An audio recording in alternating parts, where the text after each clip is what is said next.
Foreign கீங்கிற command SQL சர்வரில் எதுக்காக use ஆகுதுங்கிறத பார்க்கலாம்.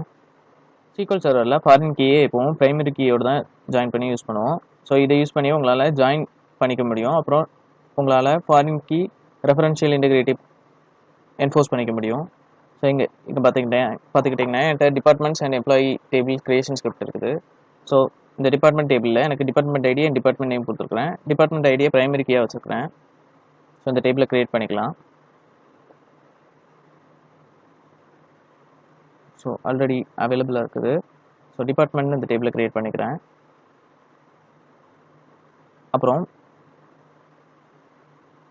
இப்போ பார்த்தீங்கன்னா எம்ப்ளாயீஸ் இன்னொரு டேபிள் க்ரியேட் பண்ணுறதுக்கு ஸ்கிரிப்ட் கொடுத்துருக்கேன். Employee ID primary key, name, department ஐடியை foreign key reference of department ஐடியோட ரெஃபர் பண்ணியிருக்கிறேன்.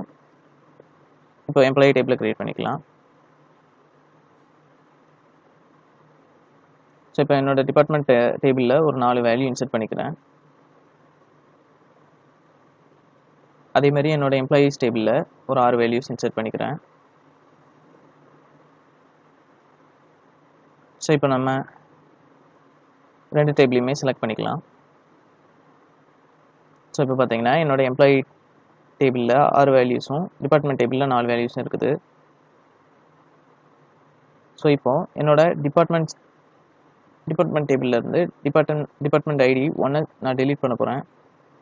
ஸோ இப்போ இதை எக்ஸிக்யூட் பண்ணேன்னா இது பார்த்தீங்கன்னா எனக்கு delete conflict referential constraint of foreign key ரெஃபரன்ஸ்னு கொடுத்துருக்குது.